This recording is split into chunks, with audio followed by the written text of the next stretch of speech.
ഈ ചാനൽ ഇതുവരെ സബ്സ്ക്രൈബ് ചെയ്തില്ല എങ്കിൽ ഇപ്പോൾ തന്നെ സബ്സ്ക്രൈബ് ചെയ്യുക. തൊട്ടടുത്തുള്ള ബെൽ ഐക്കൺ പ്രസ് ചെയ്ത് ഓൾ എന്ന ഓപ്ഷൻ പ്രസ് ചെയ്യുക. നിങ്ങൾക്ക് ആവശ്യമായ പാഠഭാഗം തിരഞ്ഞെടുത്ത് കാണുന്നതിനായി താഴെ കാണുന്ന ചാനലിൻ്റെ പേര് സെലക്ട് ചെയ്യുക. മുകളിലെ ടാബിൽ നിന്നും പ്ലേലിസ്റ്റ് എന്ന ഓപ്ഷൻ ക്ലിക്ക് ചെയ്യുക. ആവശ്യമായ ക്ലാസ്സും സബ്ജക്റ്റും തിരഞ്ഞെടുക്കുക. അവിടെ നിന്ന് ആവശ്യമായ ചാപ്റ്റേഴ്സിൻ്റെ വീഡിയോസ് തിരഞ്ഞെടുത്ത് കാണാവുന്നതാണ്. 9th സ്റ്റാൻഡേർഡ് കെമിസ്ട്രിയുടെ സ്ട്രക്ചർ ഓഫ് ആറ്റം എന്ന ചാപ്റ്ററിൻ്റെ 4th പാർട്ടാണ് ഈ വീഡിയോ. കഴിഞ്ഞ വീഡിയോയിൽ നമ്മൾ ജെയിംസ് ചാഡ്വിക്കിൻ്റെ കണ്ടുപിടുത്തങ്ങളെക്കുറിച്ചാണ് പഠിച്ചിരുന്നത് അല്ലേ? അപ്പം അതിലെന്താണ് നമ്മൾ മെയിനായിട്ടുള്ള 2 പോയിൻറ്റ്സ് പറഞ്ഞിരുന്നത്? ന്യൂക്ലിയസിൻ്റെ ഉള്ളിൽ പ്രോട്ടോണിൻ്റെ ഒപ്പം തന്നെ ന്യൂട്രോൺ എന്ന പാർട്ടിക്കിൾ ഉണ്ട് എന്ന് നമ്മൾ പഠിച്ചു. അതോടൊപ്പം തന്നെ ആറ്റത്തിൻ്റെ മുഴുവനും മാസ് കേന്ദ്രീകരിച്ചിരിക്കുന്നത് ആറ്റമിൻ്റെ നടുക്കുള്ള ന്യൂക്ലിയസിൻ്റെ ഉള്ളിലാണ് എന്നും നമ്മൾ പഠിച്ചു അല്ലേ? ഇതാണ് നമ്മൾ ജെയിംസ് ചാഡ്വിക്കിൻ്റെ കാര്യത്തിൽ പഠിച്ചത്.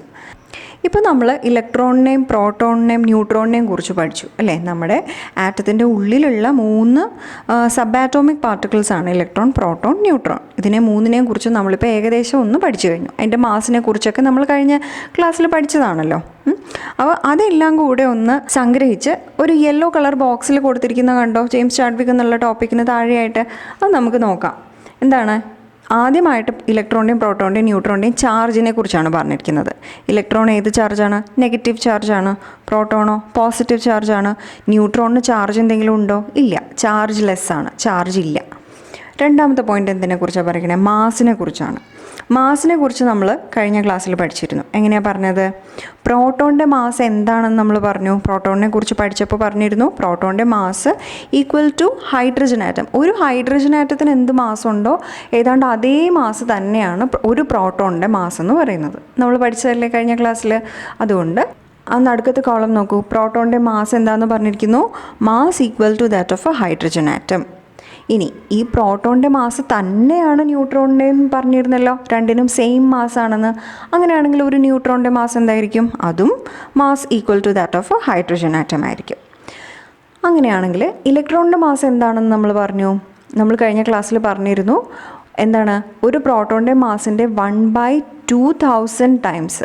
ആ ഒരു പ്രോട്ടോണിൻ്റെ മാസിനെ 2000 ഡിവൈഡ് ചെയ്ത് കഴിഞ്ഞിട്ടുണ്ടെങ്കിൽ അതിലൊരു ഭാഗമായിരിക്കും ഒരു ഇലക്ട്രോണിൻ്റെ മാസം നമ്മൾ പറഞ്ഞു. അത്രയും ചെറുതാണെന്ന് പറഞ്ഞിരുന്നു അല്ലേ? അത് ആ 2000 എന്നുള്ളത് ഒരു അപ്രോക്സിമേറ്റ് വാല്യൂ ആണ്, ഒരു ഏകദേശ വാല്യൂ. അപ്പോൾ കറക്റ്റായിട്ട് അതിന് എത്രയാണ് നമുക്ക് ബുക്കിൽ പറഞ്ഞിരിക്കുന്നത്? 1/1837 part of the mass of a hydrogen atom. അതായത് ഒരു പ്രോട്ടോണിൻ്റെ മാസിനെ 1837 ആയിട്ട് ഡിവൈഡ് ചെയ്താൽ അതിലൊരു ഭാഗം, അത്രയും ചെറിയൊരു മാസമാണ് ആർക്കുള്ളത്? ഒരു ഇലക്ട്രോണിനുള്ളത്. അപ്പോൾ മാസിനെ കുറിച്ച് നമ്മൾ കഴിഞ്ഞ ക്ലാസ്സിൽ പറഞ്ഞതാണ്, അതവിടെ എഴുതിയിരിക്കുന്നു. മൂന്നാമത്തത് എന്താണ്? അതിൻ്റെ പൊസിഷൻ എവിടെയാണ്? പ്രോട്ടോണിനെയും ന്യൂട്രോണിനെയും കുറിച്ച് പഠിച്ചപ്പോൾ തന്നെ നമ്മൾ പറഞ്ഞിരുന്നു അതെവിടെയാണ്? ആറ്റമിൻ്റെ എവിടെയാണ് പ്രോട്ടോണും ന്യൂട്രോണും ഉള്ളത്? ന്യൂക്ലിയസിൻ്റെ ഉള്ളിലാണ് അല്ലേ? സെൻറ്ററിലുള്ള ന്യൂക്ലിയസിൻ്റെ അകത്താണ് പ്രോട്ടോണും ന്യൂട്രോണും പ്രസൻ്റ് ആയിരിക്കുന്നത്.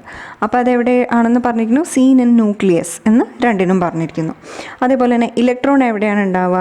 ന്യൂക്ലിയസിനെ ചുറ്റിക്കൊണ്ടാണ് ഇലക്ട്രോൺ ഇരിക്കുന്നത് എന്ന് നമ്മൾ പറഞ്ഞില്ലേ? ന്യൂക്ലിയസിന് ചുറ്റും കറങ്ങിക്കൊണ്ടിരിക്കുകയാണെന്ന് പറഞ്ഞിരുന്നു അല്ലേ? അപ്പോൾ അതെവിടെയാണ്? സീൻ ഔട്ട്സൈഡ് ന്യൂക്ലിയസ്, ന്യൂക്ലിയസിന് പുറത്ത്, അവിടെയാണ് ഇലക്ട്രോണിൻ്റെ സ്ഥാനം. അപ്പോൾ അതാണ് ആ ഒരു ടേബിളിൽ നമ്മളിപ്പോൾ പഠിച്ച അത്രയും കാര്യങ്ങൾ അതിൽ പറഞ്ഞിരിക്കുകയാണ്. ഇത്രയും നേരം നമ്മൾ ആറ്റമിൻ്റെ സ്ട്രക്ചറിനെ കുറിച്ചൊക്കെയാണ് പറഞ്ഞുകൊണ്ടിരുന്നത് അല്ലേ? എങ്ങനെയാണ് ആറ്റമിൻ്റെ സ്ട്രക്ചർ ഓരോ ശാസ്ത്രജ്ഞന്മാരും കണ്ടെത്തിയത് എന്നൊക്കെയാണ് നമ്മൾ ഇത്രയും നേരം പറഞ്ഞുകൊണ്ടിരുന്നത്. അപ്പോൾ നമ്മൾ പറഞ്ഞു എല്ലാ ആറ്റത്തിൻ്റെ ഉള്ളിൽ ന്യൂക്ലിയസ് ഉണ്ട്, അതിൻ്റെ ചുറ്റിനും ഇലക്ട്രോൺ കറങ്ങുന്നു, ന്യൂക്ലിയസിനുള്ളിൽ പ്രോട്ടോൺ ഉണ്ട്, ന്യൂട്രോൺ ഉണ്ട് എന്നൊക്കെ നമ്മൾ ഇത്രയും നേരം നമ്മൾ പഠിച്ചു. എല്ലാ ആറ്റംസും ഇങ്ങനെ തന്നെയാണെങ്കിൽ ലോകത്തിലെ എല്ലാ വസ്തുക്കളും ഒരേപോലെ ഇരിക്കണ്ടേ? കാരണം എല്ലാ വസ്തുക്കളും ആറ്റംസ് കൊണ്ട് നിർമ്മിച്ചിരിക്കുന്നതാണ്. ആറ്റത്തിൻ്റെ ഉള്ളിൽ ഈ പറഞ്ഞ 3 സബ് ആറ്റോമിക് പാർട്ടിക്കിൾസ് ആണ് ഉള്ളത് അല്ലേ? അങ്ങനെയാണെങ്കിൽ എല്ലാ വസ്തുക്കളും ഒരേപോലെ ഇരിക്കണ്ടേ? എന്തുകൊണ്ടാണ് പല വസ്തുക്കളും പലതുപോലെ ഇരിക്കുന്നത്? ഒരു സ്വർണ്ണമോതിരം, ഒരു ഗോൾഡ് റിങ് പോലെയാണോ ഒരു അയണിൻ്റെ, ഒരു ഇരുമ്പിൻ്റെ കഷ്ണം എടുത്താൽ ഇരിക്കുന്നത്? അല്ലല്ലോ. എന്തുകൊണ്ടാണ് അപ്പോൾ വ്യത്യാസം? ഇതും ആറ്റംസ് കൊണ്ടാണ് ഉണ്ടാക്കിയിരിക്കുന്നത്. ഇതിൻ്റെ ഉള്ളിലും ഇലക്ട്രോൺ, പ്രോട്ടോൺ, ന്യൂട്രോൺ, അതിൻ്റെ ഉള്ളിലും അത് തന്നെ. പിന്നെ എന്തുകൊണ്ടാണ് ഈ വ്യത്യാസം വരുന്നത് വസ്തുക്കൾക്ക്? അതിൻ്റെ കാരണം ഇതാണ്. അതായത് ആറ്റമിൻ്റെ സ്ട്രക്ചർ സെയിം ആണെങ്കിലും, ആറ്റമിൻ്റെ ഘടന ഒരേപോലെ ആണെങ്കിലും, രണ്ടിൻ്റെയും ആറ്റംസിൻ്റെ ഉള്ളിലുള്ള പാർട്ടിക്കിൾസിൻ്റെ എണ്ണമുണ്ടല്ലോ, ആ കൗണ്ട്, അതായത് ഇതിൻ്റെ ഒരു ആറ്റം എടുത്താൽ അതിനകത്തുള്ള ഇലക്ട്രോൺസിൻ്റെ എണ്ണം ആയിരിക്കില്ല അയണിൻ്റെ ഒരു ആറ്റം എടുത്താൽ അതിൻ്റെ ഉള്ളിലെ ഇലക്ട്രോൺസിൻ്റെ എണ്ണം. മനസ്സിലായോ? അതായത് ഇപ്പം നമ്മൾ പഠിച്ച ഇലക്ട്രോൺ, പ്രോട്ടോൺ, ന്യൂട്രോൺ എന്ന സബ് ആറ്റോമിക് പാർട്ടിക്കിൾസ്, ആറ്റമിൻ്റെ ഉള്ളിലുള്ള പാർട്ടിക്കിൾസ് എന്നുള്ള അർത്ഥത്തിലാണ് സബ് ആറ്റോമിക് പാർട്ടിക്കിൾസ് എന്ന് പറയുന്നത്. ആ സബ് ആറ്റോമിക് പാർട്ടിക്കിൾസിൻ്റെ കൗണ്ട്, അതിൻ്റെ എണ്ണം ഓരോ എലമെൻസിനും ഓരോന്നായിരിക്കും. മനസ്സിലായോ? അപ്പോൾ അതിൻ്റെ എണ്ണത്തിൽ വ്യത്യാസം വരുന്നത് കൊണ്ടാണ് ഇത്രയധികം വിവിധങ്ങളായ എലമെൻറ്റ്സ് നമുക്ക് ചുറ്റിനും കാണാൻ കഴിയുന്നത്. മനസ്സിലായോ? ഇത്ര നേരം നമ്മൾ മനസ്സിലാക്കിയത് വെച്ച് ആറ്റമിൻ്റെ ഏകദേശം സ്ട്രക്ചർ ഇങ്ങനെയാണെന്ന് നമുക്ക് പറയാമല്ലോ. ന്യൂക്ലിയസിൻ്റെ ഉള്ളിൽ പ്രോട്ടോണും ന്യൂട്രോണും ഉണ്ട്, ഇലക്ട്രോൺസ് ചുറ്റിനും കറങ്ങുന്നു. അതായത് നമ്മൾ മനസ്സിലാക്കിയത് ഒരു വസ്തുവിൻ്റെ ആറ്റം എന്നത് നെഗറ്റീവ്ലി ചാർജ്ഡായ ഇലക്ട്രോണും പോസിറ്റീവ്ലി ചാർജായ പ്രോട്ടോണും ഒക്കെ ചേർന്നതാണ്. അതായത് ചാർജ്ഡ് പാർട്ടിക്കിൾസ്, ഇലക്ട്രിക്കൽ ചാർജുള്ള പാർട്ടിക്കിൾസ് ആ വസ്തുവിൻ്റെ ഉള്ളിലുണ്ട് എന്നാണ് നമ്മൾ ഇത്ര നേരം പഠിച്ചത്, അല്ലേ? പക്ഷേ എങ്കിലും ആറ്റംസോ മോളിക്യൂൾസോ നമ്മുടെ ചുറ്റിനും കാണുന്ന ഒരു വസ്തുക്കളോ ചാർജ് കാണിക്കുന്നില്ല. അതിനെന്തായിരിക്കും കാരണം? മനസ്സിലായോ? അതായത് നമ്മുടെ ചുറ്റിനും കാണുന്ന ഏതൊരു വസ്തു, ഈ ബോർഡും ഏതൊരു വസ്തു ആയാലും അതിൻ്റെ ഉള്ളിലെ ആറ്റത്തിൻ്റെ ഉള്ളിൽ ഇതേപോലുള്ള ചാർജുള്ള പാർട്ടിക്കിൾസ് ഉണ്ട്. പക്ഷേ ആസ് എ ഹോൾ ഇത് മുഴുവനായിട്ട് എടുത്തു കഴിയുമ്പം അതിനൊരു ചാർജും അത് കാണിക്കുന്നില്ല. കണ്ടോ, ഈ പേനയും നമ്മുടെ ചുറ്റിലെ സാധനങ്ങളൊക്കെ ചാർജ് ഇല്ലാത്ത വസ്തുക്കളായിട്ടല്ലേ ഇരിക്കുന്നത്. അതെന്തായിരിക്കും കാരണം? ഓരോ ആറ്റവും ചാർജ്ഡ് പാർട്ടിക്കിൾസ് ആണ് അതിൻ്റെ ഉള്ളിലുള്ളതെങ്കിലും മുഴുവനായിട്ട് എടുക്കുമ്പോൾ അതിന് ചാർജ് ഇല്ലാത്ത അവസ്ഥ എന്തുകൊണ്ടാണ് ഉണ്ടാവുന്നത്? അതിൻ്റെ കാരണം ഇതാണ്. സ്റ്റേബിളായ ഒരു ആറ്റത്തിൻ്റെ ഉള്ളിലെ ഇലക്ട്രോണുകളുടെ എണ്ണവും പ്രോട്ടോണുകളുടെ എണ്ണവും തുല്യമായിരിക്കും. അതുകൊണ്ടാണ്. മനസ്സിലായോ? അതായത് ഇപ്പോൾ നോക്കൂ, അതായത് ഒരു ആറ്റത്തിൻ്റെ ഉള്ളിൽ 5 പ്രോട്ടോണുകളുണ്ടെന്ന് വിചാരിക്കും. പി എന്ന് എഴുതിയിരിക്കുന്ന പ്രോട്ടോൺ, ഈ ഇലക്ട്രോൺ. അപ്പം 5 പ്രോട്ടോണും 5 ഇലക്ട്രോണുമാണ് ഒരു ആറ്റത്തിൻ്റെ ഉള്ളിലുള്ളതെങ്കിൽ ഇതിൻ്റെ രണ്ടിൻ്റെ നമ്പർ സെയിം അല്ലേ? അപ്പോൾ അത് രണ്ടും പരസ്പരം ക്യാൻസലായി പോകും. ഒരു പോസിറ്റീവ് ചാർജിനെ ക്യാൻസൽ ചെയ്യാൻ, ഒരു പ്രോട്ടോണിൻ്റെ പോസിറ്റീവ് ചാർജിനെ ക്യാൻസൽ ചെയ്യാൻ ഒരു ഇലക്ട്രോൺ മതി. എന്തുകൊണ്ടാണ്? ഒരു പ്രോട്ടോണിൽ എത്ര കൂളോം പോസിറ്റീവ് ചാർജ് ഉണ്ടോ അത്ര തന്നെ കൂളോം നെഗറ്റീവ് ചാർജ് ഒരു ഇലക്ട്രോണിലുണ്ട്. ഇത് നമ്മൾ പഠിച്ചതല്ലേ. മുമ്പിലത്തെ വീഡിയോസ് എല്ലാം കണ്ടിട്ട് വേണം ഇത് കാണാനായിട്ട്. അങ്ങനെയാണെങ്കിൽ മനസ്സിലാവത്തുള്ളൂ കേട്ടോ. അപ്പോൾ നമ്മൾ നേരത്തെ പഠിച്ചാണ് ഇതിൻ്റെ രണ്ടിൻ്റെ ചാർജിൻ്റെ കൂളോം സെയിം ആണ്, ചാർജിൻ്റെ ക്വാണ്ടിറ്റി സെയിം ആണ്. പക്ഷേ ഒന്ന് നെഗറ്റീവോ ഒന്ന് പോസിറ്റീവ് ആണെന്ന് മാത്രമേ വ്യത്യാസമുള്ളൂ എന്ന് പഠിച്ചു അല്ലേ. ഈ പ്ലസ് എന്ന് കാണിച്ചിരിക്കുന്നത് ഒരു പോസിറ്റീവ് ചാർജ് ആണെങ്കിൽ ഈ ഒരു ഇലക്ട്രോണിൻ്റെ സാന്നിധ്യം കൊണ്ട് അത് ന്യൂട്രലായി പോകുമല്ലോ, അതിൻ്റെ ചാർജ് ക്യാൻസലായി പോകുന്നു. പോസിറ്റീവും നെഗറ്റീവും കൂടെ ക്യാൻസലായി പോകുന്നു. അതായത് 5 പ്രോട്ടോണുകൾക്ക് 5 ഇലക്ട്രോൺ പ്രസൻ്റ് ആണെങ്കിൽ അവ പരസ്പരം ക്യാൻസലായി പോകും. മനസ്സിലായോ? ഇങ്ങനെയാണ് ഒരു ആറ്റത്തിൻ്റെ ഉള്ളിൽ ഇലക്ട്രോണുകളുടെയും പ്രോട്ടോണുകളുടെയും എണ്ണം ഉള്ളത്. എത്ര ഇലക്ട്രോൺസ് ഉണ്ടോ അത്ര തന്നെ പ്രോട്ടോൺസും ഉണ്ട്. അതായത് എത്ര നെഗറ്റീവ് ചാർജ് ഉണ്ടോ അതിനൊക്കെ ക്യാൻസൽ ചെയ്യാൻ അത്ര തന്നെ പോസിറ്റീവ് ചാർജും അതിനകത്തുണ്ട്. അതുകൊണ്ട് ഇത് മുഴുവനായിട്ട് ഇതിൻ്റെ പുറത്തുനിന്ന് നോക്കുമ്പോഴത്തേക്കും ഇവ പരസ്പരം ക്യാൻസലായി പോയി പുറമേ നോക്കുമ്പോൾ നമുക്ക് ചാർജ് ലെസ് ആയിട്ട്, ചാർജൊന്നും ഇല്ലാത്തതുപോലെ തോന്നുന്നു. മനസ്സിലായോ? പരസ്പരം ക്യാൻസലായിപ്പോയി നെറ്റ് ചാർജൊന്നും ഇല്ലാത്ത അവസ്ഥയെ നമ്മൾ എന്ത് പറയും? ആറ്റം ഇലക്ട്രിക്കലി ന്യൂട്രൽ ആണെന്ന് പറയും. അതല്ലെങ്കിൽ വൈദ്യുതപരമായി ഉദാസീനമാണെന്ന് പറയും. അതായത് പുറമേ നോക്കുമ്പോൾ ഒരു പോസിറ്റീവോ നെഗറ്റീവോ ചാർജ് കാണാനില്ല, എല്ലാം പരസ്പരം ക്യാൻസലായിരിക്കുന്നു. ഇനി ഇങ്ങനെ അല്ലാത്ത അവസരത്തിലോ, അതായത് ഒരു ഇലക്ട്രോൺ കുറവാണെന്ന് വിചാരിക്കൂ. അങ്ങനെയാണെങ്കിൽ 5 പ്രോട്ടോണും 4 ഇലക്ട്രോണും ആയില്ലേ. അപ്പം പരസ്പരം ക്യാൻസൽ ചെയ്ത് പോകുമ്പം ഒരു പ്രോട്ടോൺ മിച്ചമാണ്, അതായത് ഒരു പോസിറ്റീവ് ചാർജ് കൂടുതലാണ്. അതുകൊണ്ട് ആ ആറ്റത്തിന് നെറ്റായിട്ട് അതിന് ഇഫക്റ്റീവ്ലി എന്ത് ചാർജ് ഉണ്ടാകുന്നു? ഒരു പോസിറ്റീവ് ചാർജ് ബാലൻസ് അല്ലേ. അപ്പോൾ പുറമേ നോക്കുമ്പോൾ അതിനൊരു പോസിറ്റീവ് ചാർജ് കൂടുതലാണ്, അതൊരു പോസിറ്റീവ് ആണെന്ന് നമുക്ക് പറയാൻ പറ്റും. അങ്ങനെ ഈക്വൽ അല്ലെങ്കിൽ അത് ഇലക്ട്രിക്കലി ന്യൂട്രൽ അല്ല, അതൊരു പോസിറ്റീവ് അയോൺ ആണെന്ന് പറയും. അയോൺ എന്ന് 8ാം ക്ലാസ്സിൽ പഠിച്ചിട്ടില്ലേ? അതൊരു പോസിറ്റീവ് ചാർജ് ഉള്ള ഒരു ആറ്റം ആകുന്നു, അതൊരു പോസിറ്റീവ് അയോൺ ആകുന്നു, അത് ഇലക്ട്രിക്കലി ന്യൂട്രൽ അല്ല ആ അവസരത്തിൽ. അതേപോലെ തന്നെ ഒരു നെഗറ്റീവ് ചാർജ് എക്സ്ട്രാ ആണെന്ന് വിചാരിക്കൂ. 4 പോസിറ്റീവ്, 4 പ്രോട്ടോണും 5 ഇലക്ട്രോണും ഉണ്ട്. അപ്പോൾ എന്താ, ക്യാൻസൽ ചെയ്ത് പോകുമ്പോൾ ഒരു നെഗറ്റീവ് ചാർജ് അല്ലെങ്കിൽ ഒരു ഇലക്ട്രോൺ എക്സ്ട്രാ അല്ലേ. അപ്പോൾ നമുക്ക് എന്ത് പറയാം? ഇത് ഇലക്ട്രിക്കലി ന്യൂട്രൽ അല്ല. ആ അവസരത്തിൽ അതൊരു നെഗറ്റീവ്ലി ചാർജ്ഡ് അയോൺ ആണ്, അല്ലെങ്കിൽ നെഗറ്റീവ് ചാർജുള്ള ഒരു ആറ്റമാണെന്ന് നമ്മൾ പറയുന്നു. മനസ്സിലായോ? അപ്പോൾ ഒരു ആറ്റം വൈദ്യുതപരമായി ഉദാസീനമാകാൻ അല്ലെങ്കിൽ ഇലക്ട്രിക്കലി ന്യൂട്രൽ ആവാനുള്ള കാരണം എന്താണ്? അതിൻ്റെ ഉള്ളിലെ പ്രോട്ടോണിൻ്റെയും ഇലക്ട്രോണിൻ്റെയും എണ്ണം സെയിം ആയതുകൊണ്ട് അത് പരസ്പരം ക്യാൻസൽ ചെയ്ത് പോകുന്നു. മനസ്സിലായല്ലോ? ഇനി നമുക്ക് പഠിക്കേണ്ടത് പ്ലാനറ്ററി മോഡൽ അല്ലെങ്കിൽ സൗരയൂഥ മാതൃക, പ്ലാനറ്ററി മോഡൽ ഓഫ് ആറ്റം, അതിനെക്കുറിച്ചാണ് നമുക്ക് പഠിക്കേണ്ടത്. അപ്പോൾ ഇവിടെ നമ്മൾ പറയുന്നത്, നമ്മൾ ഇത്ര നേരം പഠിച്ചതിലേക്കും വെച്ചിട്ട് നമുക്ക് ഏറ്റവും ക്ലിയർ ആയിട്ട് ഒരു ആറ്റമിൻ്റെ മോഡൽ തന്നത് ആരാണ്? ഏണസ്റ്റ് റൂദർഫോർഡാണ് അല്ലേ. ഏണസ്റ്റ് റൂദർഫോർഡാണ് ഏകദേശം ഇങ്ങനെ ആയിരിക്കും ആറ്റമിൻ്റെ ഒരു മാതൃക എന്ന് പറഞ്ഞ് ഒരു വിശ്വസനീയമായ രീതിയിലുള്ള ഒരു മാതൃക തന്നത് ഏണസ്റ്റ് റൂദർഫോർഡാണ്. നമ്മൾ അതിനുശേഷം ജെയിംസ് ചാഡ്വിക്കിനെ കുറിച്ച് പഠിച്ചിരുന്നു. പക്ഷേ അദ്ദേഹം എന്ത് കണ്ടുപിടിക്കുക മാത്രമാണ് ചെയ്തത്? അദ്ദേഹം ന്യൂട്രോൺ കണ്ടുപിടിച്ചതേ ഉള്ളൂ. ഏണസ്റ്റ് റൂദർഫോർഡിനെ കുറിച്ച് നമ്മൾ കഴിഞ്ഞ വീഡിയോയിൽ പഠിച്ചത് നന്നായി മനസ്സിലാക്കണം. അപ്പം ഇത് ഇപ്പോൾ പറയുന്നത് മനസ്സിലാകും. അപ്പോൾ ജെയിംസ് ചാഡ്വിക്ക് ന്യൂട്രോൺ കണ്ടുപിടിച്ചേ ഉള്ളൂ. പക്ഷേ നല്ലൊരു ക്ലിയർ ആയ ഒരു ആറ്റമിൻ്റെ മോഡൽ നമ്മൾ ഇത്രയും പഠിച്ചതിലേക്ക് വെച്ച് ഏറ്റവും തന്നിരിക്കുന്നത് ഏണസ്റ്റ് റൂദർഫോർഡിൻ്റെ മോഡലാണ്. അദ്ദേഹം എന്തൊക്കെ പറഞ്ഞു? റൂദർഫോർഡിൻ്റെ മോഡൽ ഓഫ് ആറ്റം നമ്മൾ പെട്ടെന്നൊന്ന് വരയ്ക്കുകയാണെങ്കിൽ എങ്ങനെയിരിക്കും?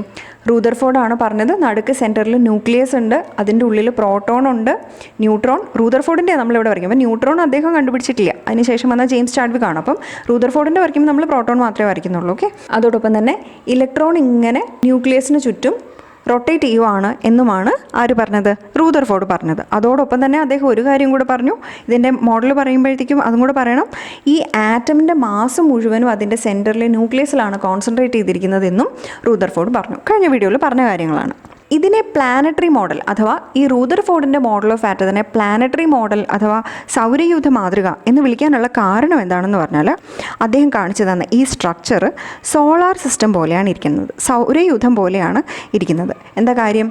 ഇവിടെ നോക്കൂ, ന്യൂക്ലിയസ് ഉണ്ട് എന്ന് പറഞ്ഞിരിക്കുന്നു, അത് അവിടെ തന്നെ ഇരിക്കുകയാണെന്ന് പറഞ്ഞിരിക്കുന്നു. നമ്മുടെ സോളാർ സിസ്റ്റത്തിലാണെങ്കിലോ നടുക്ക് സണ്ണുണ്ടല്ലോ, സൗരയൂഥത്തിൻ്റെ നടുക്ക് സണ്ണുണ്ട്, അതങ്ങനെ തന്നെ ഇരിക്കുകയല്ലേ, ന്യൂക്ലിയസ് പോലെ തന്നെ. അപ്പോൾ അതിനുശേഷം ഇലക്ട്രോൺസ് ഇവിടെ ഇങ്ങനെ റിവോൾവ് ചെയ്യുവാണെന്ന് പറഞ്ഞു അതിന് ചുറ്റിനും, അല്ലേ? അപ്പോൾ നമ്മുടെ സോളാർ സിസ്റ്റത്തിലാണെങ്കിലോ പ്ലാനറ്റുകൾ, ഗ്രഹങ്ങൾ സണ്ണിന് ചുറ്റും ഇതേപോലെ റിവോൾവ് ചെയ്യുവാണ്. ഈ ഫിഗർ കാണുമ്പോൾ അത് മനസ്സിലാവുന്നുണ്ടല്ലോ. റൂദർഫോർഡ് പറഞ്ഞ ആറ്റമിൻ്റെ മോഡൽ എന്ന് പറഞ്ഞാൽ സൗരയൂഥത്തിൻ്റെ മാതൃകയിൽ തന്നെയാണ് ഇരിക്കുന്നത്. ഗ്രഹങ്ങൾക്ക് പകരം അല്ലെങ്കിൽ പ്ലാനറ്റ്സിന് പകരം ആര് കറങ്ങുന്നു? ഇലക്ട്രോൺസ് കറങ്ങുന്നു. നടുക്ക് സൂര്യന് പകരം നമുക്ക് ആരെ പറയാം? നമ്മുടെ ന്യൂക്ലിയസ് ആണ്, അതിൻ്റെ ഉള്ളിൽ പ്രോട്ടോൺ ഉണ്ടല്ലോ, ആ ന്യൂക്ലിയസ് ആണെന്ന് നമുക്ക് പറയാം. അപ്പം റൂദർഫോർഡിൻ്റെ മോഡൽ ഓഫ് ആറ്റത്തിന് എന്തുകൊണ്ടാണ് പ്ലാനറ്ററി മോഡൽ എന്ന് പറയുന്നതെന്നാണ് നമ്മളിപ്പോൾ പഠിച്ചത്. അതിൻ്റെ സാമ്യം എളുപ്പം മനസ്സിലാവുന്നുണ്ടല്ലോ, അതുകൊണ്ടാണ് അതിനെ പ്ലാനറ്ററി മോഡൽ ഓഫ് ആറ്റം എന്ന് പറയുന്നത്. അപ്പോൾ ആരുടെ മോഡലിനെയാണ് പ്ലാനറ്ററി മോഡൽ എന്ന് വിളിക്കുന്നത്? റൂദർഫോർഡ് പറഞ്ഞതിനെയാണ്. അങ്ങനെയൊക്കെ ആണെങ്കിലും നമുക്ക് റൂദർഫോർഡിൻ്റെ മാതൃകയ്ക്ക്, റൂദർഫോർഡ് ഇപ്പോൾ നമ്മൾക്ക് പറഞ്ഞു തന്ന ആറ്റമിൻ്റെ മോഡലിന് ഒരു വലിയ ഡീമെറിറ്റ് ഉണ്ട്, ഒരു വലിയ ഡ്രോബാക്ക് ഉണ്ട്, ഒരു വലിയ പോരായ്മയുണ്ട്. അതെന്താണെന്ന് നമുക്ക് പഠിക്കണം. അതായത് അദ്ദേഹം എക്സ്പ്ലെയിൻ ചെയ്തൊരു ആറ്റത്തിൻ്റെ മോഡൽ വെച്ച് ശാസ്ത്രലോകം ചോദിച്ച ഒരു ചോദ്യത്തിന് ഉത്തരം പറയാൻ അദ്ദേഹത്തിന് കഴിഞ്ഞില്ല. അദ്ദേഹത്തിൻ്റെ മോഡൽ വെച്ച് എക്സ്പ്ലെയിൻ ചെയ്യാൻ അത് പറ്റിയില്ല. എന്താണ് ആ പോരായ്മ എന്ന് നമുക്ക് നോക്കാം. അത് പറയുമ്പോൾ ശ്രദ്ധിച്ചിരിക്കണം. അതായത് നമ്മളിവിടെ പറഞ്ഞു ഈ ന്യൂക്ലിയസിന് ചുറ്റും ഇലക്ട്രോൺ ഇങ്ങനെ റൊട്ടേറ്റ് ചെയ്യുകയാണ്, അതിങ്ങനെ എന്താ പറയുക കറങ്ങിക്കൊണ്ടിരിക്കുകയാണെന്ന് നമ്മൾ പറഞ്ഞു, അല്ലേ? അതായത് അതെങ്ങനെയാണെന്ന് നമുക്ക് പറയാം. അതൊരു സർക്കുലാർ മോഷനിലാണ് ഇലക്ട്രോൺ എങ്ങനെയാണ് കറങ്ങുന്നത്? ഒരു സർക്കുലാർ മോഷനിലാണ് കറങ്ങുന്നതെന്ന് നമുക്ക് പറയാം. നമ്മൾ 8ാം ക്ലാസ്സിൽ മോഷൻ എന്ന ചാപ്റ്ററിൽ സർക്കുലാർ മോഷനെ കുറിച്ച് പഠിച്ചിട്ടുണ്ട്. അവിടെ നമ്മൾ എടുത്തെടുത്ത് പറഞ്ഞൊരു കാര്യമുണ്ട്. എന്താണ്? സർക്കുലാർ മോഷനിൽ സെയിം സ്പീഡിലാണെങ്കിലും ഇങ്ങനെ വട്ടത്തിൽ സർക്കുലാർ മോഷനിൽ കറങ്ങിക്കൊണ്ടിരിക്കുന്ന ഒരു വസ്തുവിൻ്റെ വെലോസിറ്റി അനുനിമിഷം മാറിക്കൊണ്ടിരിക്കുകയാണെന്ന് നമ്മൾ പറഞ്ഞിരുന്നു. എന്താണ് അതിന് കാരണം? വെലോസിറ്റി ഒരു വെക്റ്റർ ക്വാണ്ടിറ്റിയാണ്. ഇത് പണ്ട് പഠിച്ചതാണ്, ജസ്റ്റ് ഓർക്കാൻ വേണ്ടിയാണ് പറയുന്നത്. ഇനി ഇച്ചിരി മറന്നു പോയാലും കുഴപ്പമില്ല, നമ്മൾ ഫിസിക്സിൻ്റെ അടുത്ത ചാപ്റ്ററിലൊക്കെ പഠിക്കുമ്പോൾ അത് ഓർത്തോളൂ. അപ്പോൾ വെലോസിറ്റി ഒരു വെക്റ്റർ ക്വാണ്ടിറ്റിയാണ്. വെക്റ്റർ എന്ന് പറഞ്ഞാൽ അതിനൊരു ന്യൂമറിക്കൽ വാല്യൂവും ഉണ്ട്, അതിനൊരു ഡയറക്ഷനും ഉണ്ട്. അപ്പോൾ ഈ നമ്പറോ ഡയറക്ഷനോ ഏതെങ്കിലും ഒന്ന് മാറിയാൽ വെലോസിറ്റി മാറി എന്ന് പറയാം. സർക്കുലാർ മോഷനിൽ കറങ്ങുമ്പോൾ അതിൻ്റെ സ്പീഡ് അഥവാ വെലോസിറ്റിയുടെ ന്യൂമറിക്കൽ വാല്യൂ സെയിം ആയിട്ട് നിന്നാലും ഡയറക്ഷൻ എപ്പോഴും മാറിക്കൊണ്ടിരിക്കുകയല്ലേ, അല്ലേ? സർക്കുലാർ എന്ന് പറയുമ്പോൾ നേരെ അല്ലല്ലോ പോണത്, ഓരോ സമയത്തും ഡയറക്ഷൻ മാറുന്നത് കൊണ്ടാണ് സർക്കുലാർ മോഷനിൽ വരുന്നത്. ഇതൊക്കെ നമ്മൾ പണ്ട് പഠിച്ചതാണ്. സർക്കുലാർ മോഷനിലുള്ള ഈ ഇലക്ട്രോണിൻ്റെ വെലോസിറ്റി ചേഞ്ച് ആയിക്കൊണ്ടിരിക്കുകയാണ് എന്ന് നമുക്കിപ്പോൾ മനസ്സിലായി. വെലോസിറ്റിക്ക് ചേഞ്ച് വന്നാൽ അവിടെ എന്തുണ്ടാകുന്നുണ്ട്? ആക്സിലറേഷൻ ഉണ്ടാകുന്നുണ്ട്. ഇത് നമ്മൾ നേരത്തെ പഠിച്ചതല്ലേ? വെലോസിറ്റിക്ക് ചേഞ്ച് വരുന്ന ഒരു സാഹചര്യത്തിൽ അവിടെ ആക്സിലറേഷൻ ആ ഒബ്ജക്റ്റിന് ഉണ്ടാകുന്നുണ്ട്. അപ്പോൾ ഇവിടെ നമ്മുടെ ഇലക്ട്രോണിന് എന്ത് സംഭവിക്കുന്നുണ്ട്? ആക്സിലറേഷൻ സംഭവിക്കുന്നുണ്ട്. മനസ്സിലായോ? ആക്സിലറേഷൻ, ഇലക്ട്രോണിന് ആക്സിലറേഷൻ സംഭവിക്കുന്നുണ്ട് എന്നുള്ള കാര്യം ഇപ്പോൾ ക്ലിയർ ആയില്ലേ? എന്നാൽ ഈ ഇലക്ട്രോണിന് ആക്സിലറേഷൻ സംഭവിക്കുന്നതുകൊണ്ട് ഇത്രയും പോരായ്മ ഉണ്ടാവാനുള്ള കാരണം എന്താണ്? ഇലക്ട്രോൺ ഒരു ചാർജ്ഡ് പാർട്ടിക്കിളാണ്, അല്ലേ? നെഗറ്റീവ്ലി ചാർജുള്ള ഒരു പാർട്ടിക്കിളിനാണ് ആക്സിലറേഷൻ സംഭവിച്ചുകൊണ്ടിരിക്കുന്നത്. അപ്പോൾ നമ്മളിനി വലിയ ക്ലാസ്സുകളിൽ, ഹയർ ക്ലാസ്സുകളിൽ പഠിക്കും, ഇലക്ട്രോ മാഗ്നറ്റിസത്തിനെ കുറിച്ചൊക്കെ പഠിക്കുമ്പോൾ നമ്മൾ മനസ്സിലാക്കും, ഒരു ചാർജുള്ള പാർട്ടിക്കിൾ ആക്സിലറേറ്റഡ് മോഷൻ നടത്തുകയാണെങ്കിൽ, ഒരു ചാർജുള്ള പാർട്ടിക്കിളിന് ആക്സിലറേഷൻ കിട്ടുകയാണെങ്കിൽ അത് റേഡിയേഷൻസിന് കാരണമാകും എന്ന് നമ്മൾ പഠിക്കും. അതായത് അതിന് ഇലക്ട്രോ മാഗ്നറ്റിക് റേഡിയേഷൻസ് ഉണ്ടാകും. അതായത് റേഡിയേഷൻ ഉണ്ടാകുമെന്ന് പറഞ്ഞാൽ ആ പാർട്ടിക്കിളിൻ്റെ കയ്യിൽ നിന്ന് ഇങ്ങനെ കറങ്ങുമ്പോൾ ആക്സിലറേറ്റഡ് മോഷൻ സംഭവിക്കുമ്പോൾ അതിൻ്റെ കയ്യിൽ നിന്ന് എനർജി ലോസ് ആയി പോയിക്കൊണ്ടിരിക്കും. റേഡിയേഷൻസ് ആയിട്ട് അതിൻ്റെ കയ്യിൽ നിന്ന് എനർജി ലോസ് ആകുന്നുണ്ട് എന്നാണ് അതിൻ്റെ കാര്യം. മനസ്സിലായോ? ഇലക്ട്രോൺസ് സർക്കുലർ മോഷനിൽ കറങ്ങുമ്പോൾ ഇലക്ട്രോൺ ഒരു ചാർജ്ഡ് പാർട്ടിക്കിൾ ആയതുകൊണ്ട് സർക്കുലർ മോഷനിൽ കറങ്ങുമ്പോൾ അതിൻ്റെ കയ്യിൽ നിന്ന് എനർജി ലോസ് ആകുന്നുണ്ട്, എനർജി നഷ്ടമായിക്കൊണ്ടിരിക്കുകയാണ്. അങ്ങനെയാണെങ്കിൽ നോക്കൂ, ഇങ്ങനെ ഇലക്ട്രോൺ, ഞാനിപ്പോൾ വരയ്ക്കുന്ന ഇലക്ട്രോണാണ്, ഇലക്ട്രോൺ ഇങ്ങനെ വട്ടത്തിൽ കറങ്ങിക്കൊണ്ടിരിക്കുക, സർക്കുലർ മോഷൻ. അപ്പോൾ എന്താ, ചാർജ്ഡ് പാർട്ടിക്കിൾ ആക്സിലറേഷൻ സംഭവിച്ചുകൊണ്ടിരിക്കുന്നു, എനർജി ലോസ് ആയിക്കൊണ്ടിരിക്കുന്നു. എനർജി ലോസ് ആയാൽ എന്താ സംഭവിക്കുന്നത്? അതിന് എനർജി പോകും. എനർജി പോയാൽ എന്താ പറ്റുന്നത്? അതിന് കറങ്ങാൻ പറ്റാണ്ടാകുന്നു. പയ്യെ എനർജി ലോസായി പയ്യെ അത് എവിടെ വന്ന് പതിക്കുന്നു? അത് ന്യൂക്ലിയസിൽ വന്ന് പതിക്കുന്നു. അപ്പോൾ റൂദർഫോർഡ് പറഞ്ഞ പോലെയാണ് കാര്യങ്ങൾ നടക്കുന്നതെങ്കിൽ അൾട്ടിമേറ്റ്ലി ഇതാണ് ഇവിടെ സംഭവിക്കേണ്ടത്. അതായത് എനർജി ലോസായ അവസാനം ആ ഇലക്ട്രോൺ ന്യൂക്ലിയസിൽ വന്ന് പതിക്കുകയും ചെയ്യും. ഇതാണ് സംഭവിക്കേണ്ടത് ശരിക്കും അദ്ദേഹത്തിൻ്റെ മോഡൽ വെച്ച് പറയുകയാണെങ്കിൽ. പക്ഷേ അത് സംഭവിക്കുന്നില്ല. സാധാരണ നമ്മുടെ എല്ലാ വസ്തുക്കളും ചുറ്റിനും കാണുന്ന എല്ലാം സ്റ്റേബിളായിട്ട് നിൽക്കുകയല്ലേ. അതിൻ്റെ ഉള്ളിലെ ഇലക്ട്രോൺസ് എല്ലാം ഇങ്ങനെ നശിച്ചു പോയി ന്യൂക്ലിയസിൽ വന്ന് പതിക്കുമായിരുന്നെങ്കിൽ ഒരു ആറ്റവും സ്റ്റേബിളായി നിൽക്കില്ല. അതായത് ഒരു വസ്തുക്കളും സ്റ്റേബിളായി നമുക്ക് ചുറ്റും കാണില്ല. പക്ഷെ നമ്മുടെ ചുറ്റിനും ഇഷ്ടംപോലെ സ്റ്റേബിളായ വസ്തുക്കളുണ്ട്. അങ്ങനെയുള്ളൊരു പ്രതിഭാസം എന്തുകൊണ്ട് സംഭവിക്കുന്നില്ല എന്ന് പറയാൻ റൂദർഫോർഡിന് കഴിഞ്ഞില്ല എങ്കിലും അതിനുശേഷം തന്നെ വന്ന ബോർ എന്ന ശാസ്ത്രജ്ഞൻ, നീൽസ് ബോർ എന്നാണ് അദ്ദേഹത്തിൻ്റെ പേര്, നീൽസ് ബോർ എന്ന ശാസ്ത്രജ്ഞന് കഴിഞ്ഞു. അദ്ദേഹം ഈ നീൽസ് ബോർ ഒരു പുതിയ ആറ്റത്തിൻ്റെ ഒരു മോഡൽ മുന്നിലേക്ക് വെച്ചു. അതിന് ഈ പറഞ്ഞ ചോദ്യത്തിന് ഉത്തരം പറയാനായി സാധിച്ചു. അപ്പോൾ നമ്മളിനി അടുത്തതായിട്ട് പഠിക്കുന്നത് നീൽസ് ബോറിൻ്റെ ആറ്റം മോഡലാണ് ഇനി പഠിക്കുന്നത്. മനസ്സിലായോ? അപ്പം നീൽസ് ബോറിൻ്റെ ആറ്റം മോഡലിൻ്റെ പ്രത്യേകത എന്താണ്? നല്ല ക്ലാരിറ്റി കിട്ടി. അതായത് റൂദർഫോർഡിൻ്റെ ആറ്റം മോഡലിന് ഉണ്ടായിരുന്ന ഒരു പോരായ്മ പരിഹരിച്ച് ഒന്നുകൂടെ ക്ലിയർ ആയ ഒരു ആറ്റം മോഡൽ മുന്നിലേക്ക് വയ്ക്കാനായിട്ട് നീൽസ് ബോറിന് സാധിച്ചു. റൂദർഫോർഡിൻ്റെ ആറ്റം മോഡലിനെ നീൽസ് ബോർ ശരിവെക്കുന്നുണ്ട്, അത് ഏകദേശം കറക്റ്റ് ആണെന്ന് പറയുന്നുണ്ട്. എന്നാൽ അതിൻ്റെ കൂടെ ചില കാര്യങ്ങളും കൂടെ നീൽസ് ബോർ കൂട്ടിച്ചേർത്ത് ഒന്നുകൂടെ ക്ലിയർ ആയ ഒരു ആറ്റം മോഡൽ ഉണ്ടാക്കുകയാണ് ചെയ്തത്. അപ്പോൾ നമുക്ക് ഒന്നൊന്നായിട്ട് നീൽസ് ബോറിൻ്റെ ആറ്റം മോഡലിൻ്റെ ഏറ്റവും ഇമ്പോർട്ടൻ്റ് ആയ പോയിൻറ്റ്സ് നോക്കാം. ഒന്നാമത്തെ point, electrons revolve around the nucleus of an atom in fixed paths called orbits or shells എന്നാണ് ഒന്നാമത്തെ പോയിന്റ്. എന്താണ്? ആറ്റത്തിൽ ന്യൂക്ലിയസിന് ചുറ്റും ഇലക്ട്രോണുകൾ പ്രദക്ഷിണം ചെയ്യുന്നത് നിശ്ചിത ഓർബിറ്റുകളിൽ അല്ലെങ്കിൽ ഷെല്ലുകളിലാണ് എന്നാണ് പറഞ്ഞിരിക്കുന്നത്. അപ്പോൾ ഒരു ആറ്റത്തിൻ്റെ മോഡൽ ജസ്റ്റ് വരയ്ക്കുകയാണെങ്കിൽ നടുക്ക് ന്യൂക്ലിയസ് ഉണ്ട്, ഇത് ആറ്റം വരച്ചിരിക്കുന്നു. ഒന്നാമത്തെ പോയിന്റിൽ നീൽസ് ബോർ എന്താ പറഞ്ഞിരിക്കുന്നത്? ഇലക്ട്രോൺസ് ഈ ന്യൂക്ലിയസിന് ചുറ്റും, ഇത് ന്യൂക്ലിയസ് ആണ് നടുക്ക്, ന്യൂക്ലിയസിന് ചുറ്റും ഇലക്ട്രോൺസ് ചുറ്റുകയാണല്ലോ, റിവോൾവ് ചെയ്യുകയാണല്ലോ ഇതിന് ചുറ്റിനും. ഇലക്ട്രോൺസ് തോന്നുന്ന വഴി തോന്നുന്ന പാത്തിൽ കൂടെ അങ്ങനെ ചുറ്റുകയല്ല ചെയ്യുന്നത്. ഇതാണ് അദ്ദേഹം ആദ്യം പറഞ്ഞിരിക്കുന്നത്. ഇലക്ട്രോൺസിന് ഏതെങ്കിലും ഒരു വഴി കൂടെ അങ്ങ് ചുറ്റിയാൽ പോരാ, അങ്ങനല്ല. പക്ഷെ എങ്ങനെയാണ്? പിന്നെ എങ്ങനെയാണ്? കൃത്യമായ പാത്തുണ്ട്, അതിലൂടെ മാത്രമേ ഇലക്ട്രോൺസിന് റിവോൾവ് ചെയ്യാൻ സാധിക്കുകയുള്ളൂ, അതിന് പ്രദക്ഷിണം ചെയ്യാനായിട്ട് സാധിക്കുകയുള്ളൂ. അതായത് ഇലക്ട്രോൺസിന് ഈ ന്യൂക്ലിയസിനെ ചുറ്റാനായിട്ട് ഡെഫിനിറ്റ് പാത്ത് ഉണ്ടെന്നാണ് പറഞ്ഞിരിക്കുന്നത്. എങ്ങനെ? സർക്കുലറായ പാത്ത്. അതെങ്ങനെയാണ്? സണ്ണിന് ചുറ്റിനും നമ്മൾ നേരത്തെ പഠിച്ച പോലെ തന്നെ സൂര്യന് ചുറ്റിനും ഗ്രഹങ്ങൾ പ്രദക്ഷിണം ചെയ്യുന്നത് പോലെ തന്നെ. ഗ്രഹങ്ങൾ തോന്നിയ വഴി കൂടെയാണോ ചെയ്യുന്നത്? അല്ല. ഓരോ ഗ്രഹത്തിനും ഓരോ ഓർബിറ്റ് ഉണ്ട്, അതിൻ്റേതായ പാതയുണ്ടല്ലോ, അതിലൂടെ മാത്രമല്ലേ അത് പോവുള്ളൂ. അതായത് മാഴ്സ് എന്ന പ്ലാനറ്റ് ഒരു ഓർബിറ്റിൽ കൂടെ ചുറ്റുന്നു, എന്നാൽ കുറച്ച് സമയം കഴിയുമ്പോഴത്തേക്കും എന്നാൽ അത് മതി, ഇനി എർത്തിൻ്റെ ഓർബിറ്റിൽ കൂടെ ചുറ്റാമെന്ന് പറഞ്ഞ് ഇങ്ങോട്ട് വരുമോ? ഇല്ല. മാഴ്സിൻ്റെ ഓർബിറ്റിൽ കൂടെ ചുറ്റുന്നു. അങ്ങനെ ഓരോ ഗ്രഹങ്ങളും അതിൻ്റേതായ ഓർബിറ്റിൽ കൂടെ മാത്രമാണ് ചുറ്റുന്നത്. അതേപോലെ തന്നെ ഓരോ ഇലക്ട്രോണിനും, ഇതിനകത്ത് എത്ര ഇലക്ട്രോൺസ് ഉണ്ടോ അതിൻ്റെ ഓരോ ഇലക്ട്രോൺസും ന്യൂക്ലിയസിനെ ചുറ്റാനായിട്ട് അവനവൻ്റേതായ ഓർബിറ്റുണ്ട്, അവനവൻ്റേതായ പാതയുണ്ട്. അതിനെ എന്ത് പേരിട്ടാണ് വിളിക്കുന്നത്? ഓർബിറ്റ് എന്ന് അദ്ദേഹം പേരിട്ടു. എന്ത്? ആ ഇലക്ട്രോൺസിന് ചുറ്റാനുള്ള അവനവൻ്റേതായ ആ വഴിക്ക് ഓർബിറ്റ് എന്ന് വിളിച്ചു, അതല്ലെങ്കിൽ ഷെൽ എന്നും വിളിച്ചു. രണ്ട് പേരുകളാണ് പറയുന്നത്. മനസ്സിലായോ? അതുകൊണ്ടാണ് ഒന്നാമത്തെ പോയിന്റ് പറയുന്നത് electrons revolve around the nucleus of an atom in fixed path called orbits or shells. ഒന്നാമത്തെ ഇലക്ട്രോൺ ഈ ഒരു പാത്തിലൂടെയാണ് ചുറ്റുന്നത് എന്ന് വിചാരിക്കൂ. അങ്ങനെയാണ് ഇത് മറ്റൊരിടത്തേക്ക് മാറി മാറി പിന്നെ പോയില്ലേ, അത് അതിൻ്റേതായ ആ പാത്തിലൂടെ മാത്രമേ പിന്നെ ചുറ്റുള്ളൂ. മറ്റൊരു ഇലക്ട്രോൺ മറ്റൊരു പാത്തിലൂടെ, മറ്റൊരു ഓർബിറ്റിലൂടെ അല്ലെങ്കിൽ മറ്റൊരു ഷെല്ലിലൂടെയാണ് ചുറ്റുന്നതെങ്കിൽ അത് ആ ഷെല്ലിലൂടെ മാത്രമേ ചുറ്റുള്ളൂ, പിന്നെ അത് വേറൊരിടത്തേക്ക് ചാടി പോയില്ല എന്നാണ് ഇദ്ദേഹം ഒന്നാമത്തെ പോയിന്റിൽ പറഞ്ഞിരിക്കുന്നത്. നമ്മളിത് പ്ലാനറ്ററി മോഡലുമായിട്ട്, പ്ലാനറ്റും സൂര്യനുമായിട്ട് താരതമ്യം ചെയ്ത് പഠിക്കുമ്പോൾ ഒരു വ്യത്യാസം ഓർക്കണം.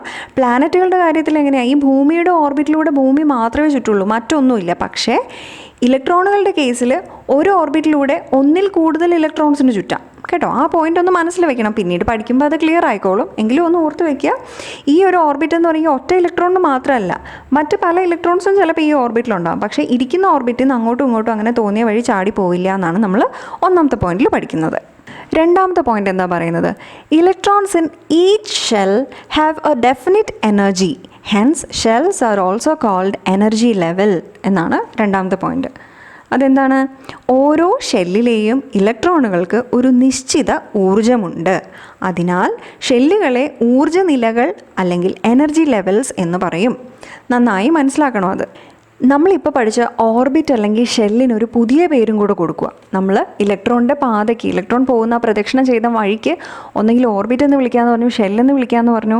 അങ്ങനെ മാത്രമല്ലാണ്ട് പുതിയൊരു പേര്, എന്താണ്? Energy level.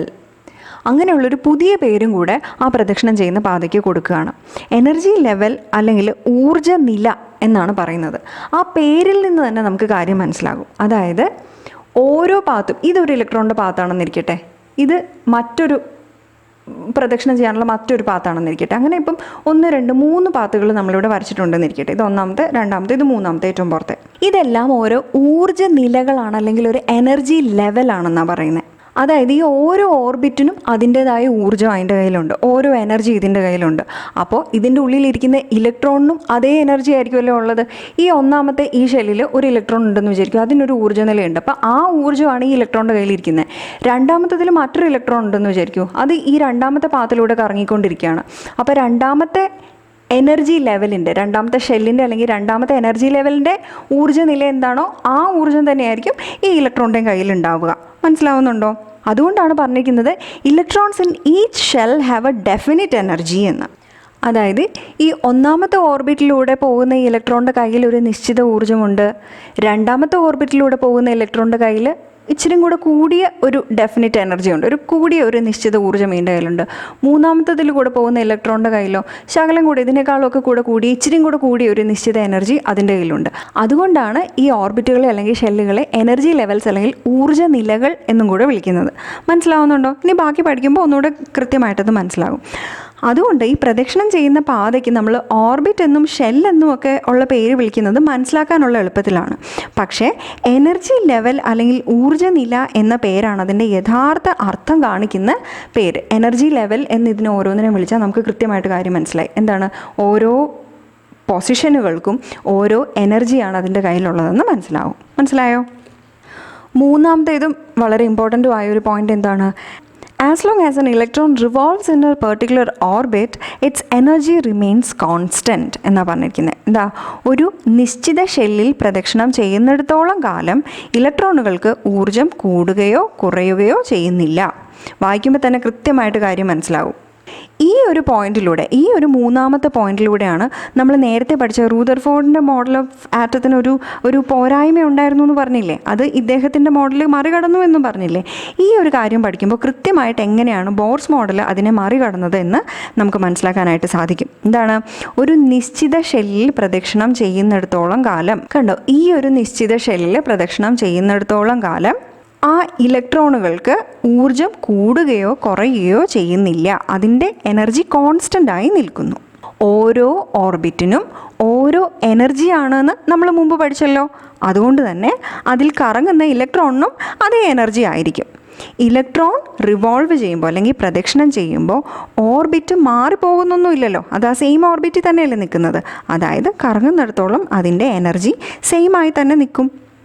സിമ്പിളായിട്ട് മനസ്സിലാക്കാവുന്ന കാര്യമാണ്. ഒരു എനർജി ലെവലിൽ അല്ലെങ്കിൽ ഷെല്ലിൽ കറങ്ങിക്കൊണ്ടിരിക്കുമ്പോൾ ഇലക്ട്രോൺ എനർജി നഷ്ടപ്പെടുന്നുമില്ല, നേടുന്നുമില്ല. ഇപ്പോൾ തന്നെ എങ്ങനെയാണ് റൂദർഫോർഡിൻ്റെ ആ പോരായ്മ പരിഹരിച്ചതെന്ന് മനസ്സിലായില്ലേ? റൂദർഫോർഡിൻ്റെ മോഡലിൽ നമുക്ക് എന്താ പറയാൻ പറ്റിയത്? ഇതിങ്ങനെ കറങ്ങിക്കൊണ്ടിരിക്കുമ്പോൾ എനർജി നഷ്ടപ്പെട്ടു പോകുന്നു, നഷ്ടപ്പെട്ട അവസാനം അത് ന്യൂക്ലിയസിൽ വന്ന് പതിക്കുന്നു എന്ന് പറഞ്ഞു. ഈ ഒരു പോയിന്റിലൂടെ തന്നെ അദ്ദേഹം പറഞ്ഞിരിക്കുന്നു, ഒരു പെർട്ടിക്കുലർ എനർജി ലെവലിൽ കറങ്ങുന്ന ഇലക്ട്രോണിൻ്റെ കയ്യിൽ നിന്ന് എനർജി നഷ്ടപ്പെട്ടു പോകുന്നുമില്ല, ഗെയിൻ ചെയ്യുന്നുമില്ല. ഉള്ള എനർജി അങ്ങനെ തന്നെ ഇരിക്കുകയാണ്. നഷ്ടപ്പെട്ടു പോയെങ്കിൽ മാത്രമേ അത് നടുക്കോട്ട് വന്ന് പതിക്കുള്ളൂ. ഇവിടെ പറയുന്നു നഷ്ടപ്പെടുന്നില്ല. മനസ്സിലായോ? എങ്ങനെയാണ് ആ പോരായ്മയെ ഓവർകം ചെയ്തതെന്ന് മനസ്സിലായില്ലേ? നാലാമത്തെ പോയിന്റ് എന്താ പറയുന്നത്? The energy of shells increases as the distance from the nucleus increases. അതായത് ന്യൂക്ലിയസിൽ നിന്നുള്ള അകലം കൂടുന്തോറും ഷെല്ലുകളുടെ ഊർജം കൂടി വരും എന്നാണ് പറയുന്നത്. ഇതിൻ്റെ കാരണം, എക്സാക്റ്റ് കാരണം എന്താണെന്ന് നമ്മൾ ഹയർ ക്ലാസ്സുകളിൽ, ഇനി വരുന്ന ക്ലാസ്സുകളിൽ പഠിക്കും. പക്ഷേ ഇപ്പോൾ നമ്മൾ ഇത്രയും മാത്രം മനസ്സിലാക്കി വെച്ചാൽ മതി. ന്യൂക്ലിയസിൽ നിന്നുള്ള ഓർബിറ്റിൻ്റെ ദൂരം കൂടുന്തോറും, വീണ്ടും പറയുന്നു, നമ്മൾ പറഞ്ഞു ഓരോ ഓർബിറ്റുകളെയും ഓരോ എനർജി ലെവൽ എന്നാണ് വിളിക്കുന്നത്. ഇതൊരു ഒരു ഊർജ്ജനില, രണ്ടാമത്തേത് മറ്റൊരു ഊർജ്ജനില, മറ്റേത് ഏറ്റവും കൂടിയ മറ്റൊരു ഊർജ്ജനില. അപ്പോൾ ഇവിടെ പറയുന്നത് ന്യൂക്ലിയസിൽ നിന്ന് അകന്നകന്ന് പോകുന്തോറും ഈ ഊർജ്ജനിലകളുടെ കയ്യിലുള്ള ഊർജ്ജം കൂടിക്കൂടി വരും. മനസ്സിലായോ? അപ്പോൾ ഇതിനകത്ത് ഏറ്റവും കൂടുതൽ ഊർജ്ജമുള്ള ഊർജ്ജനില ഏതായിരിക്കും? ഏറ്റവും ദൂരെയുള്ള, ഏറ്റവും അകലെയുള്ളതാണ്. കാരണം പറഞ്ഞു ന്യൂക്ലിയസിൽ നിന്ന് അകലം കൂടി വരുന്തോറും എനർജി കൂടും. എന്നാൽ ന്യൂക്ലിയസിലേക്ക് അടുത്തടുത്ത് വരും. ന്യൂക്ലിയസിൻ്റെ ഏറ്റവും അടുത്തുള്ള ഈ ഒരു ഓർബിറ്റിൻ്റെ എനർജി എങ്ങനെയായിരിക്കും? കമ്പാരിറ്റീവ്ലി ഏറ്റവും കുറഞ്ഞ ഒരു എനർജി ആയിരിക്കും ഈ ഒരു ഓർബിറ്റിനുണ്ടാവുക. ഏറ്റവും കൂടിയ എനർജി ഇതിനായിരിക്കും, ഏറ്റവും ദൂരെയുള്ളതിനായിരിക്കും. അതുകൊണ്ടാണ് പറയുന്നത് എന്ത്? ന്യൂക്ലിയസിൽ നിന്നുള്ള അകലം കൂടുന്തോറും ഷെല്ലുകളുടെ ഊർജ്ജം കൂടി വരും എന്ന്. മനസ്സിലായോ? അഞ്ചാമത്തേതും ഏറ്റവും അവസാനത്തേതുമായ പോയിന്റ് എന്താ പറയുന്നത് നോക്കാം. The shells around the nucleus can be numbered from near the nucleus as 1, 2, 3, 4, 5 or represented by the letters K, L, M, N, O. എന്താ പറയുന്നത്? ഷെല്ലുകൾക്ക് ന്യൂക്ലിയസിൽ നിന്ന് തുടങ്ങി 1, 2, 3, 4, 5 എന്ന നമ്പർ നൽകുകയോ KLMNO എന്നിങ്ങനെ പേര് നൽകിയോ സൂചിപ്പിക്കാവുന്നതാണ്. വായിക്കുമ്പോൾ തന്നെ മനസ്സിലാകാവുന്ന കാര്യമല്ലേ ഉള്ളൂ.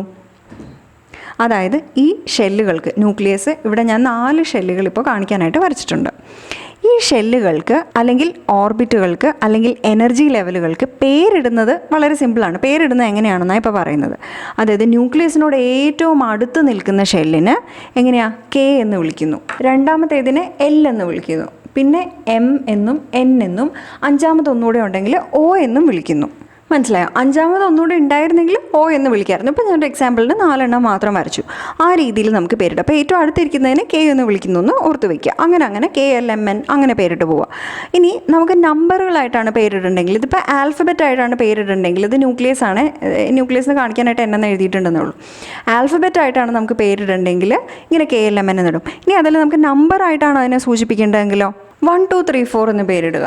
ഏറ്റവും അടുത്തുള്ളതിനെ 1 എന്നും പിന്നെ അങ്ങോട്ട് 2, 3, 4 അങ്ങനെ പേരിട്ട് പോകുക. അത്രേ ഉള്ളൂ.